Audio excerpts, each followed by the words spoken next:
be aware that there was an Industry Commission report in '95 on the need for charity regulation, and then there was a Productivity Commission report in 2010. And in the interim, there were about 6 inquiries, formal inquiries, parliamentary inquiries, and they all came up with the same recommendation, and that was that there be an independent regulator for charities. The interesting thing is that throughout all of this, there was strong support from the sector. And this is pretty unusual because if you think about almost any other sector, and you put the question to them, would you like to be regulated? Most of them would give a resounding no. When you look at the reasons why the not-for-profit sector was interested in having regulation, independent regulation, I think there are a number of factors. One was that the ATO had a role in designating charitable status so that tax concessions could be applied, but that was the limit of its role. And so there was, in fact, from at the federal level, no additional support being provided. No education, guidance, monitoring, that kind of thing.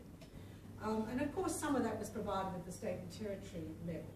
But as someone who chaired a review of the regulation of the not-for-profit sector in Victoria, I can tell you that the resources are pretty stretched. And we know from the work that we do now nationally, the resources are very stretched at that state and territory level. Secondly, when you looked at the environment in which the charities were operating, it was incredibly duplicative, complex, and they were really struggling with the growing administrative requirements and the regulatory requirements as well.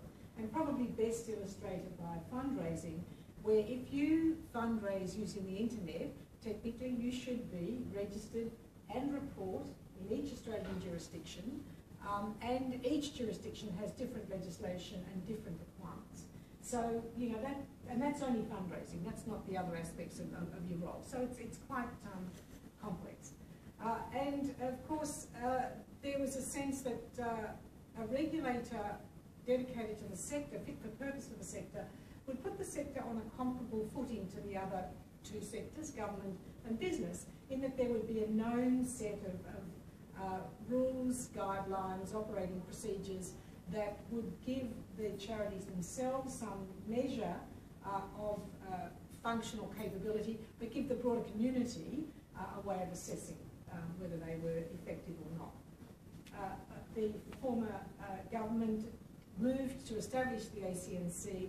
It hasn't been a smooth path to establishment, as most of you would know, and we were established in December 2009.